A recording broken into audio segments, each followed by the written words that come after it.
Vote bank है, मतलब ये वोट बैंक की राजनीति है। वो ठीक है, सूट करती है, मैं एग्री हाँ उस चीज़ ਨੂੰ, बट लोगों की एस्पिरेशनस ਨੂੰ ਹਿੱਟ नहीं करो, लोगों का दर्द समझो, क्योंकि ये उहे लोग हैं जिन्हों ने 2014 च मोदी साहब गी लिया 70 साल के जोड़े जी डिस्क्रिमिनेशन अभी पूरे देश कन्नै खत्म किया। अज तुस उन्हें लोगों कन्नै आफ्टर एब्रोगेशन सानू एक उम्मीद की किरण नज़र आई ही, वो अज किरण किधरे ना किधरे अस अपने आप की गालियाँ सोच विचार च इस गौरमेंट ने सानू छड़ दिता कि असी के कर दिता, किहड़ी घड़ी ही जिहड़ी असी मतलब इन्हां लोकां नू वोट दिते और इन्हां लोकां नू लिआंदा, क्या साडी मतलब निराशा च आने वास्ते। हदबंदी आयोग की जिहड़ी रिपोर्ट है, अंतरिम रिपोर्ट जिहड़ी है वो हाली पब्लिक डोमेन विच नहीं आई है, पर बावजूद इस रिपोर्ट की तुस लिए देखो तो चौने बखियां एक खड़मली जन, एक बवाल जन पैदा हो गया है। हाली कि ये बवाल उस वेले पैदा होना चाहिए हा कि जिस वेले लोकें कोल ये रिपोर्ट पुजदी, पर कोला पहले गै ये बवाल जिहड़ा तुस दिक्खा करदे हो शुरू हो चुके दा है। इस सरबंधै च अस गलबात करा करने आ। साढ़े कन्नै न चंदन दत्ता और जेह्ड़े समाजिक कार्यकर्ता न ते कई संगठनें कन्नै लगातार जुड़े दे न, और इस हदबंदी आयोग की जेह्ड़ी अंतरिम रिपोर्ट जेह्ड़ी साढ़े लोक सभा के सदस्यें कोल आई है उस गी लेइयै इब्बी भई अपने नुक्ताचीनी जेह्ड़ी है वो लगातार करा करदे न। तो चंदन जी सीधी लकीर च तुंदा बहुत बहुत शुक्रिया। चंदन जी सीधी पद्धरी गल ये है भई हाली ये पब्लिक डोमेन विच नहीं आई है तो खड़मली जेह्ड़ी ओह् पैह्ले पई। बिल्कुल जी, खड़बली देखो, अगर जनता की एस्पिरेशन के हिसाब नाल रिपोर्ट बनी दी होंदी तो खड़बली पाने का कोई कारण नहीं बनता ही। हर जगह तुस देखो, ये खाली जम्मू डिस्ट्रिक्ट की गल नहीं करो, तुसी सांबे डिस्ट्रिक्ट की गल करो, तुसी कठुए की गल करो, तुसी रजौरी सुंदरबनी नौशहरा पुंछ बेल्ट की गल करो, तुसी पूरे जम्मू खित्ते की गल करो, हर जगह ही लोगों का एक रोष देखने की मिला है। क्योंकि लोग, हालांकि ये इंटरिम रिपोर्ट है, फाइनलाइज नहीं हुई है, बट ताइयों शायद हायरार्की जिन्हें डीलिमिटेशन कमीशन ने लोगों च रिपोर्ट दी है, अपनी ड्राफ्ट रिपोर्ट, जिहड़ा कि लोगों का के एक आउटकम आता है। तो तुसी दिख ही लिया कि हर जगह रोष ही रोष है, लोग इस रिपोर्ट तो बिल्कुल खुश नहीं हैं। ਜਿਹੜੇ कि डीलिमिटेशन कमीशन ने वादे किए ही लोगों की कि असी दिखेंगे कि अस्पताल तुहाडे फार फ्लंग एरिया दे विच अस्पताल होना चाहिए है, तुहाडे स्कूल होने चाहिए हैं, तुहाडे मोड ऑफ ट्रांसपोर्टेशन होना चाहिए है, उहदे अनुसार पॉपूलेशन साइज़ के है, उहदे अनुसार एक मतलब कॉन्स्टिट्यूएंसी नू रीऑर्गेनाइज किया जाएगा। तो आई डोंट थिंक सो कि ये जिन्ने भी पैरामीटर उन्होंने संज्ञान च लैने का साडे जम्मू कश्मीर के लोगों नाल वादा किया ही, वो कोई भी वादा अजे तक मैनूं लगता नहीं है कि वो पूरा किया गया। और ये एज ए समाजिक कार्यकर्ता होने के नाते ये मेरा दायित्व बनता है कि मैं तुहाडे चैनल के मतलब मैं बहुत बहुत शुक्रिया अदा करदा कि TSL तुसी मैनूं एक मौका दिता मेरी आवाज़ जनता के प्रति रखने का। और शायद ये मोदी साहब तक भी या रविंदर रैना तो या डॉक्टर जतिंदर सिंह भी इस आवाज़ की सुनगन तो वो संज्ञान लैन इस चीज़ का, क्योंकि जम्मू के विच बड़ी ज़्यादा रिसेंटमेंट हुई है, लोग बड़े हताश हो गए। तो मैं चाहता कि ये आवाज़ जी है तुहाडे चैनल की तरफों उन लोगों की पुजे। हताश की होए दे की 6 ਜਿਹੜੀਆਂ सीटां न वो तो जम्मू खिते ਦੀਆਂ ਵਧੀਆਂ ने। ई रिपोर्ट जी दस्सा दी हाली कि ਇਹਦੀ ਜਿਹੜੀ पूर्ण रिपोर्ट जी फाइनल रिपोर्ट है वो तो अजे बाद च आउणी है। बिल्कुल, जड़ियाँ 7 सीटां वधाइयां 6 जम्मू खिते जी कश्मीर, उदा जम्मू के लोगों ने बड़ा आभार व्यक्त किया, मतलब सेंट्रल लीडरशिप की और डीलिमिटेशन कमीशन की, कि अस बड़े खुश होए कि इन्ने सालों की जी डिस्क्रिमिनेशन जम्मू के लोगों की होए करती ही, वो कुदरे ना कुदरे सानू एक आस लभी। बट हूँ जी एक रीऑर्गनाइजेशन करा दे ने, मतलब कोई इलाका मतलब जियां तुसी नगरोटा बेल्ट लाई लो, जो पहले बजालते का इलाका होंदा ही, वो इलाका वो जम्मू ईस्ट विच आ गया, सिद्धड़ा जम्मू ईस्ट आ गया, अगे नगरोटा बलवाल जिहड़ा ही वो नगरोटा च आ गया। मतलब ये जिहड़ा on what parameters they are doing, I don't think so कि कोई पैरामीटर डिफाइन। ठीक है, राजतंत्र है एक बड़ा, एक राजे महाराजे नूं चलदा आ रहा है कि राजतंत्र दे विच कोई भी चीज़ मतलब इस वेले हुकूमत है, पावर है, वो they can do amendment, they can amendment things as per their comfort, जो भी इन्हों सूट करती है भारतीय जनता पार्टी नूं। बट एक निष्पक्ष जी जांच एजेंसी डीलिमिटेशन कमीशन, उन्होंने लोगों की एस्पिरेशनस भी दिखनी चाहिए। हूँ तुसीं देखिया कि साढ़े बॉर्डर बेल्ट के जोड़े विक्टम जो हर साल शैलिंग का शिकार होंगे, बॉर्डर बेल्ट जिन्हें इफेक्टिड इलाके 1996 के एक कॉन्स्टिट्यूएंसी बनी, अजे जुम्मा 26 साल भी नहीं हुए, उन्होंने आसां ही नहीं पूरी हुई। ਤੇ ਅੱਜ ਉਹ ਦਿਖ ਰਹੇ ਹੋ ਤੁਸੀਂ, ਉਹ ਕਨਸਟੀਚੁਐਂਸੀ ਇਹਨਾਂ ਨੇ ਖਤਮ ਕਰ ਦਿੱਤੀ। ਫਿਰ ਡਿਵੈਲਪਮੈਂਟ ਕਿਸ ਬੇਸ ਪਰ ਹੋਏਗੀ? ਇਸ ਸੁਚੇਤਗੜ੍ਹ ਕਨਸਟੀਚੁਐਂਸੀ ਕੀ ਖਤਮ ਕਰਨਾ ਇਹਨਾਂ ਦਾ ਬੜਾ ਰੌਂਗ ਡਿਸੀਜਨ ਹੀ। ਇਹਨਾਂ ਕੀ ਇਸ ਚੀਜ਼ 'ਤੇ ਰੀਥਿੰਕ ਕਰਨਾ ਚਾਹੀਦਾ, ਇੰਟਰੋਸਪੈਕਟ ਕਰਨਾ ਚਾਹੀਦਾ। ਔਰ ਮੀ ਪੂਰੀ ਉਮੀਦ ਲੱਗਦੀ ਹੈ ਕਿ ਇਹ ਜਲਦੀ ਇਸ ਚੀਜ਼ ਸੰਗਿਆਨ ਲੈਣਗੇ ਔਰ ਸੁਚੇਤਗੜ੍ਹ ਕੀ ਦੁਆਰਾ ਇੱਕ ਕਨਸਟੀਚੁਐਂਸੀ ਮੁਹਾਲ ਕਰਾਉਣਗੇ। ਔਰ ਜਿਹੜੀਆਂ ਗੱਲਾਂ ਨੇ ਜਿਹੜੇ ਮਤਲਬ ਇਹ ਕਹਿ ਰਹੇ ਨੇ ਕਿ ਇਹਨਾਂ ਨੂੰ ਸੂਟ ਕਰਦਾ ਗਾਂਧੀ ਨਗਰ ਦਾ, ਜੀਆਂ ਤੁਹਾਡਾ ਚੱਠਾਪੋਰ ਕੈਂਪ ਹੀ ਜਾਂ ਸਿੰਬਲ ਹੀ ਉਹ ਇਲਾਕਾ ਆਉਂਦਾ ਸੀ, ਉਹ ਨਾਰਸਪੁਰਾ ਕਰ ਦਿੱਤਾ। ਉਹ ਚੱਲਦਾ ਹੈ, ਰਾਜਨੀਤੀ ਹੈ। ਜਾਂ ਤਾਂ ਫਿਰ ਰਾਜਨੀਤੀ ਦੇ ਵਿੱਚ ਆਓ ਨਹੀਂ, ਜਿਹੜੇ ਬੰਦੇ ਇਹਦਾ ਗੱਲ ਉਹ ਵਿਰੋਧ ਕਰੇ ਕਰਦੇ ਨੇ, ਤਾਂ ਫਿਰ ਉਹ ਮੇਰੇ ਹਿਸਾਬ ਨਾਲ ਰਾਜਨੀਤਿਕ ਨਹੀਂ ਹਨ। ਰਾਜਨੀਤੀ ਦੇ ਵਿੱਚ ਜਿਹੜੀ ਤੁਹਾਨੂੰ ਪਤਾ ਹੀ ਹੈ, ਜਿਹੜਾ ਵੀ ਬੰਦਾ ਇਲੈਕਸ਼ਨ ਲੜਦਾ ਉਹ ਸਾਮ ਦਾਮ ਦੰਡ ਭੇਦ ਸਾਰੇ ਕੁਝ ਲਗਾਉਂਦਾ, ਆਪਣੇ ਅਨੁਸਾਰ ਉਹ ਰਾਜਨੀਤੀ ਵਿੱਚ ਆਉਂਦਾ, ਉਹ ਕਰੇ ਕਰਦੀ ਹੈ। ਬਟ ਮੈਂ ਗੱਲ ਕਰੇ ਕਰਦਾ ਤੁਹਾਡੇ ਚੈਨਲ ਦੇ ਮਾਧਿਅਮ ਥਰੂ ਕਿ ਆਮ ਆਦਮੀ ਨੂੰ ਪਰੇਸ਼ਾਨ ਨਹੀਂ ਹੋਏ। ਹੁਣ ਸੁਚੇਤਗੜ੍ਹ ਬਾਰਡਰ ਵਿਕਟਮ ਦੇ ਲੋਕ, ਅਗਰ ਉਹ ਕਿੱਧਰ ਜਾਣਗੇ? ਉਹ ਅਗਰ ਉਹਨਾਂ ਦੀ ਕਨਸਟੀਚੁਐਂਸੀ ਖਤਮ ਕਰ ਦਿੱਤੀ ਦੀ ਹੈ ਤੇ ਉਹ ਵਿਚਾਰੇ ਕੀ ਕਰਨਗੇ? ਉਹ ਸਾਂਬਾ ਬੈਲਟ ਦੇ ਲੋਕ, ਉਹਨਾਂ ਰਾਜਪੁਰਾ ਬੈਲਟ ਦੇ ਲੋਕ, ਉਹਨਾਂ ਕੀ ਰਾਮਗੜ੍ਹ ਬਾਰਡਰ ਬੈਲਟ ਦੀ ਸੀਟ ਕਰਨੇ ਜੋੜ ਦਿੱਤਾ। ਉਹ ਪਹਿਲੇ ਰਾਜਪੁਰਾ ਤੋਂ ਸਾਂਬਾ ਆਣਗੇ, ਸਾਂਬਾ ਤੋਂ ਵਿਜੇਪੁਰ ਆਣਗੇ, ਵਿਜੇਪੁਰ ਤੋਂ ਰਾਮਗੜ੍ਹ ਜਾਣਗੇ। ਆਪਣੀ ਕਹਾਣੀ ਸੁਣਾ, ਇੰਨਾ ਕੋਈ ਮਤਲਬ ਤਹਿਸੀਲ ਆਫਿਸ ਜਾਣਾ, ਕਿਧਰੇ ਜਾਣਾ, 100 ਕੰਮ ਪੈਣੇ। कैसे, on which parameter? This is my question कि on what parameters they have reorganise the constituencies.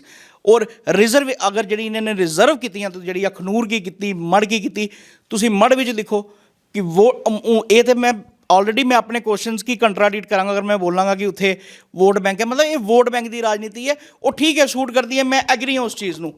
But लोगों की एस्पिरेशनस नूं हिट नहीं करो, लोगों का दर्द समझो। क्योंकि ये वो लोग हैं जिन्होंने 2014 च मोदी साहब गी लिया 70 साल के जी डिस्क्रिमिनेशन हुआ दी पूरे देश कन्नै खत्म किया।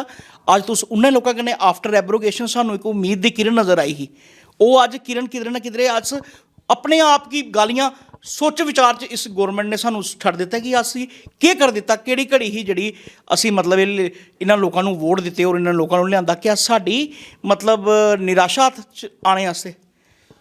ਅੱਧਬੰਦੀ ਆਯੋਗ ਜਿਹੜਾ ਇੱਥੇ ਬਣਾਇਆ ਗਿਆ ਉਹ ਖੁਦ ਮੁਖਤਿਆਰ ਹੈ, ਕਿਸੇ ਪਾਰਟੀ ਦਾ ਵਰਚਸਵ ਉਸ ਉੱਪਰ ਨਹੀਂ ਹੈ ਕਿ ਉਹਨੇ ਜਿਹੜੇ ਵੀ ਫੈਸਲੇ ਲੈਣੇ ਨੇ ਤੇ ਉਹਨੇ ਆਪਣੀ ਮਰਜ਼ੀ ਨਾਲ ਲੈਣੇ ਨੇ ਜਾਂ ਉਹਨੇ ਜੋ ਦਿਖਿਆ ਉਹ ਉਹਨੇ ਕੀਤਾ ਤੇ ਅਸ ਕਿਸੇ ਖਾਸ ਪਾਰਟੀ ਉੱਪਰ ਤੇ ਆਰੋਪ ਬਿਲਕੁਲ ਸਰ, ਉਹ ਤੇ ਖੁਦ ਮੁਖਤਿਆਰ ਹੈ।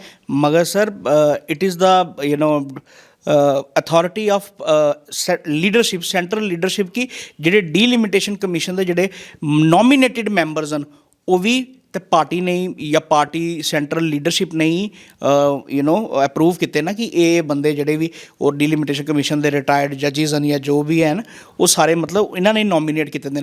ਔਰ ਉਹਦਾ ਵੀ ਇੱਕ ਫਰਜ਼ ਬਣਦਾ ਹੈ ਸੈਂਟਰਲ ਲੀਡਰ। ਮੈਂ ਇਹ ਨਹੀਂ ਕਹਿੰਦਾ ਪਿਆ ਕਿ ਉਹਨੇ ਗੌਰਮੈਂਟ ਬੀਜੇਪੀ ਦੀ ਹੈ ਤੇ ਬੀਜੇਪੀ ਦੀ। ਅਸੀਂ ਤੁਹਾਡੇ ਚੈਨਲ ਦੇ ਥਰੂ ਅਸੀਂ ਇਹ ਜਨਤਾ ਨੂੰ और हायर लीडरशिप ਜਿਹੜੇ ਮੋਦੀ ਸਾਹਿਬ ਨੇ ਜਾਂ ਡਾਕਟਰ ਜਤਿੰਦਰ ਸਿੰਘ ਜਾਂ ਰਵਿੰਦਰ ਆਰਾ ਉਹਨਾਂ की एक पता नहीं चले करता कि जम्मू के लोग कितने दुखी ने, वो दिखे नहीं करते। अगर वो खुश होंगे, हम इतने खुश थे कि 6 सीटें आई, डिस्क्रिमिनेशन खत्म हुई, जम्मू की 6 सीटां मिलियां बड़ी देर के बाद, वो वेलकम किया जम्मू के लोगों ने। हुण अज की जरूरत पेगी कि लोग सारे सड़कों पर आइए? ये सोचने वाली गल है, इन्होंने सोचना चाहिए ना इस चीज़ का। ਅਸੀਂ ਇਹੋ ਚਾਹੁੰਦੇ ਹਾਂ ਜਿਹੜੇ ਇਹ ਥੋੜ੍ਹੇ ਜਿਹੇ ਇੰਟਰੋਸਪੈਕਟ ਕਰਨ ਆਪਣੀ ਇਸ ਆਰਡਰ ਕੀ ਔਰ ਡੀਲਿਮਿਟੇਸ਼ਨ ਕੀ ਕਮਿਸ਼ਨ ਕੀ ਇਹ ਡਾਇਰੈਕਸ਼ਨਸ ਦੇਣ accordingly as per the people expectation. ਇਹ ਜਿਹੜੀ ਦੱਤਾ ਸਾਹਿਬ ਜਿਹੜੀ ਅੰਤਰਿੰਗ ਰਿਪੋਰਟ ਹੈ ਹੁਣ ਇਹ ਪਬਲਿਕ ਡੋਮੇਨ 'ਚ ਆਉਣੀ ਹੈ ਔਰ ਕਾਫੀ ਦਿਨ ਜਿਹੜੀ ਹੈ ਪਬਲਿਕ ਡੋਮੇਨ 'ਚ ਰਹਿਣੀ ਹੈ। ਇਹ ਖੜਮੱਲੀ ਪਾਣੇ ਕੋਲਾ ਜਾਂ ਬਵਾਲ ਚੁੱਕਣੇ ਕੋਲਾ ਬਿਹਤਰ ਹਾਂ ਕਿ ਜਿਸ ਵੇਲੇ ਉਹ ਪਬਲਿਕ ਡੋਮੇਨ 'ਚ ਆਉਂਦੀ ਉਸ ਰਿਪੋਰਟ ਗੀ ਦਿਖਿਆ ਜਾਂਦਾ ਔਰ ਆਪਣੀ ਆਪੱਤੀਆਂ ਤੇ ਸੁਝਾਅ ਜਿਹੜੇ ਨੇ ਉਹ ਉਹਦੇ 'ਚ ਦਰਜ ਕਰਵਾਏ ਜਾਂਦੇ ਔਰ ਉਸ ਦੇ ਬਾਅਦ ਜਿਹੜੀ ਫਾਈਨਲ ਰਿਪੋਰਟ ਆਉਣੀ ਹੈ ਉਸ ਉੱਪਰ ਕੋਈ ਨੁਕਤਾਚੀਨੀ ਕੀਤੀ ਜਾ ਸਕਦੀ। ਹਾਲੀ ਪਬਲਿਕ ਡੋਮੇਨ ਵਿੱਚ ਕੋਈ ਚੀਜ਼ ਆਈ ਨਹੀਂ ਹੈ ਤੇ ਉਸ ਕੋਲ ਪਹਿਲਾਂ ਇਹ ਜਿਹੜੀਆਂ ਆਪਣੀ ਨੁਕਤਾਚੀਨੀ ਸ਼ੁਰੂ ਹੋਈ। ਨਹੀਂ ਇਹ ਜਿਹੜੀ ਸੈਕਿੰਡ ਡਰਾਫਟ ਰਿਪੋਰਟ ਹੁਣ ਆਈ ਹੈ ਪਬਲਿਕ ਡੋਮੇਨ ਦੇ ਵਿੱਚ ਹੀ ਆਈ ਹੈ। ਇਹ ਇਹਨਾਂ ਨੇ ਜਨਤਾ ਦਾ ਕੀ ਰਿਐਕਸ਼ਨ ਹੈ ਇਹ ਤੇ ਅਜੇ ਮੈਂਬਰ ਪਾਰਲੀਮੈਂਟ ਕੋਲ ਆਈ ਹੈ। नहीं it is in the public domain कि ये जी कॉन्स्टिट्यूएंसी रिवाइज होए करदियां ने इस बेस के उपर होए करदियां और जनता का की रिएक्शन आता है। इसी करिए लोग सारे बोला देन सो दैट कि जेडे साडे इलैक्टिड रिप्रजेंटेटिव न जेडे बीजेपी के नुमाइंदे असी जित्तीए असैंबली दे विच या मैंबर ऑफ पार्लीमेंट बनाए दे ये उन्होंने सही तरीके कन्नै गाइड कर सकन कि लोग इस चीज़ कन्नै खुश नहीं। जिले तुसीं दिखे ही होना सुचेतगढ़ कॉन्स्टिट्यूएंसी अगर डिजोल्व की इन्होंने तो 100 को ज़्यादा बीजेपी के वर्करां ने अपना ਰੈਜ਼ਿਗਨੇਸ਼ਨ ਦੇ ਦਿੱਤਾ ਬੀਜੇਪੀ ਦੇ ਦਫ਼ਤਰ, ਜਿਹਦੇ ਵਿੱਚ ਵਰਿਸ਼ਠ ਉਹਨਾਂ ਦੇ ਮਤਲਬ ਲੀਡਰ ਵੀ ਆਏ ਹਨ। ਤੇ ਇਹ ਕਿਤੇ ਨਾ ਕਿਧਰੇ ਇੱਕ ਸੰਦੇਹ ਚਿੰਨ੍ਹ ਖੜਾ ਕਰਦਾ ਹੈ ਡੀਲਿਮਿਟੇਸ਼ਨ ਕਮਿਸ਼ਨ ਦੇ ਉੱਪਰ ਵੀ ਔਰ ਸੈਂਟਰਲ ਲੀਡਰਸ਼ਿਪ ਵੀ, ਕਿ ਮਤਲਬ ਲੋਕ ਅਸੰਤੁਸ਼ਟ ਹਨ। ਇਹ ਜਿਹੜੀ ਪਬਲਿਕ ਡੋਮੇਨ 'ਚ ਦੀ ਰਿਪੋਰਟ ਆਈ ਹੈ, ਜੇ ਫਾਈਨਲਾਈਜ਼ ਨਹੀਂ ਹੋਈ, ਫਾਈਨਲਾਈਜ਼ ਹੋਣ ਕੋਲੋਂ ਪਹਿਲੇ ਜਨਤਾ ਨੇ ਮਤਲਬ ਹਰ ਜਗ੍ਹਾ ਇੱਕ ਪ੍ਰੋਟੈਸਟ ਹੋਇਆ, ਇੱਕ ਰਿਸੈਂਟਮੈਂਟ ਸ਼ੋਅ ਕੀਤੀ ਹੈ। ਅਸੀਂ ਚਾਹੁੰਦੇ ਹਾਂ ਅਸੀਂ ਰੀਕਰੈਕਟ ਕਰਨ, ਰੀਕਨਸੀਡਰ ਕਰਨ ਸਾਡੇ ਲੋਕਾਂ ਦੀ ਡਿਮਾਂਡਾਂ ਕੀ, ਕਿਉਂਕਿ ਅਸੀਂ ਨੈਸ਼ਨਲਿਸਟ ਲੋਕ ਹਾਂ ਸਰ। ਅਸੀਂ ਭਾਰਤ ਮਾਤਾ ਦੀ ਜੈ ਤਿਰੰਗਾ ਝੰਡਾ ਚੁੱਕਣੇ ਵਾਲੇ ਲੋਕ ਹਾਂ। ਅਸੀਂ ਬਾਰਡਰ ਬੈਲਟ ਦੀ ਫਾਇਰਿੰਗ ਵੀ ਸਹੀ ਦੀ ਹੈ। ਅਸੀਂ ਨਸ਼ੇ ਕਲੇ ਵੀ ਲੜੇ ਕਰਦੇ ਹਾਂ, ਟੈਰਰਿਜ਼ਮ ਕਲੇ ਵੀ ਲੜੇ ਕਰਦੇ ਹਾਂ। ਸਾਡੇ ਇੰਨੇ ਸਾਰੇ ਇਮਤਿਹਾਨ ਹੋਏ ਕਰਦੇ ਹਨ। ਸਾਡੇ ਦੇਖੋ ਬੱਚੇ ਅੱਜ ਦੀ ਡੇਟ, ਮੈਂ ਦੇਖ ਲਾਂ ਬਾਰਡਰ ਬਟਾਲੀਅਨ ਦੀ ਗੱਲ ਕਰਾਂ, ਤੁਸੀਂ ਬੱਚੇ ਅੱਜ ਸੜਕਾਂ ਦੇ ਉੱਪਰ ਉਤਰਨੇ ਕਿੰਨਾ ਦੁੱਖ ਹੁੰਦਾ ਹੈ। BSF CISF ਦੇ ਐਸਪੀਰੈਂਟਸ ਦੇਖ ਲਓ ਤੁਸੀਂ, ਬਕਾਇਦਾ 21.2% ਸਾਡੀ ਅਨਇੰਪਲੋਇਮੈਂਟ ਹੋਈ ਦੀ ਹੈ। ਕਿੱਥੇ ਜਾਇਆ ਕਰਦਾ ਸਾਡਾ ਜੰਮੂ ਕਸ਼ਮੀਰ ਯੂਥ, ਕਿੱਥੇ ਜਾਏਗਾ ਸਰ? इस चीज़ दे इन्हें की प्रोग्रेसिव स्टेप्स चुकने चाहिए यूथ को अपलिफ्ट करने के लिए। ऐसी पॉलिसीज़ डिज़ाइन करनी चाहिए, ना कि ऐसी पॉलिसीज़ डिज़ाइन करें जिससे हम लोग बोले क्यों, हम लोगों को आपका सहारा लेना क्यों पड़े अगर ये इतना ही अच्छा काम करे। हमारे जीते हुए लोग हैं ना, आज हम ही इनको बता रहे हैं कि तुसी गलत हो महाराज, आप you have to correct this things as per the expectation and aspirations of people of Jammu and Kashmir.